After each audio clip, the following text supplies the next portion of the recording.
Chris Fry and Jeff Dykeman here for the first episode of PGA TV in 2012. And Jeff, we're a week away from our first championship, the PGA Championship of Canada, sponsored by Mr. Lube and presented by TaylorMade Adidas Golf. Jeff, you excited as I am? Oh, I'm just jacked, like I usually am, Chris, and the whole staff here is pretty pumped up. And it's been pretty cool to see the build-up, the momentum. Talked to a bunch of players recently, and they're just they're dying to see these brackets, see who they're playing. Even the golf course itself in Calgary, Country Hills, is pumped too. I mean, you see if you follow them on Twitter at Country Hills, or the Twitter account, they've been profiling a hole every single day as well. So it should be tons of fun, and I'm looking forward to it for sure. So what we're going to do is we're going to look at the four brackets. So I'm going to start off with a couple matches in the Baldwin bracket. And the first match I think that needs to be talked about includes Mark Strong versus the #1 player in the PGA of Canada, Brian McCann, who's playing really well right now, isn't he, Jeff? He's got a lot of things going for him, the least of which could be a exemption into the RBC Canadian Open in July. And you know what? He's got a bit of a bad taste after the way he suffered the loss last year. But Mark Strong's a guy who's a really fine player. He played in the final group of last year's Canada Cup, and he always plays well in the BC Zone events, so watch out there. The other match you really want to maybe pay attention to is Vinny Dumichel, last year's defending champion, versus Adam Peterson, hometown Calgary guy. Dumichel's known as the match play assassin, or maybe the best putter in Canada. Who knows what he could do this week?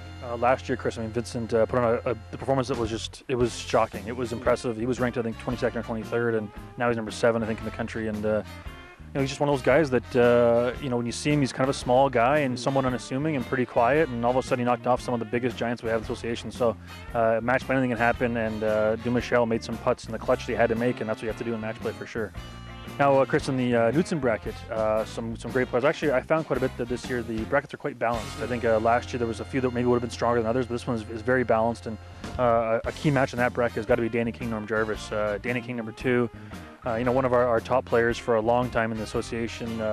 You know, somewhat inch up there closer to some of the legends of the association in terms of what he's done wins-wise nationally and in his own zone. But playing Norm Jarvis. Norm Jarvis is a guy who played the tour for a while, played the Canadian Tour for a while. You know, he's a senior guy now, but he did play in the U.S. Open 20 years ago that you had in the player bios. It will be hard for him to beat Danny King. Of course it will. Danny King's number 2 in the country. It's hard to beat him any day of the week, but it's a key match for sure. And if Danny takes Norm Jarvis lightly, who knows? Another key match is going to be Roger Beal, Mark Corrigan. Beal is our hottest player because he won the Club Pro in November, but it's been a few months. But you know, he does play in a warm climate. He's the head pro at a beautiful golf course down in Barbados. But Roger's a very sneaky guy, a guy who can make some bunch of birdies, minimal trouble. He's playing Mark Corrigan, who hammers the ball, gets in some more trouble than other guys get in trouble, but he hits the ball a long way. Former Canadian Tour guy, local guy will be in his own bed, so who knows what's going to happen. Moving over to the Stan Leonard bracket, match that might get the most press across the country is Brett Burgess versus Jacqueline Miller. Brett Burgess, obviously the head pro at Country Hills, and Jacqueline Miller is the first female to tee it up in the PGA Championship of Canada. So I mean, Brett Burgess's a great player, but guess what? So is Jacqueline Miller. If she wasn't, she wouldn't be here. So it's going to be great to watch, regardless of what happens. The other match that's going to be really cool to see in the Leonard bracket is Dean Brown. He hits it a mile, hits it super low, so when it gets windy, he might be a guy to watch. And he made it all the way to semis last year, so who knows what could happen there. And Chris, finally we have the Mo Norman bracket. Mo, one of our most decorated members, and actually here we're at the national headquarters today doing the video, and Mo stopped in here almost once a week in the summer over the years.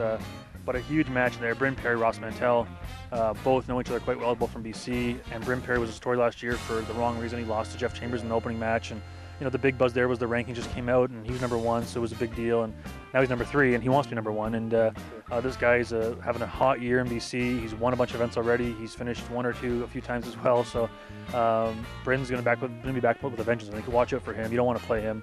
But hey, you never know. It's match play, and you know, Bryn lost last year, so it could lose again. But like I said, you don't want to play Bryn Perry, especially not this year. As well, I mean, Jamie Curluck, Blair Butter, 2 guys from Alberta. And Jamie Curluck is famous for Mr. 25. He shot 25 on the 1-9 at the Alberta Open a couple years ago, and somewhat put his touring career on hold to pursue a job. He's now a head teaching pro at a facility in Alberta. But we all thought maybe he was slowing down. But then he won the first Players Tour or second Players Tour event in Alberta with a 30 on the front 9 and 64 to finish, and won by a few shots. So Jamie Curluck can still play golf, and do not forget about him. And he'll be a key story that the local media will want to follow for sure. So to check out all the brackets and all 32 first-round matches, go to our website, look it up. Also, next week, when we're at the championship, follow our Twitter account because we're going crazy, as well as our website and our YouTube account. For Jeff Dykeman, I'm Chris Fry, and this is PGA TV.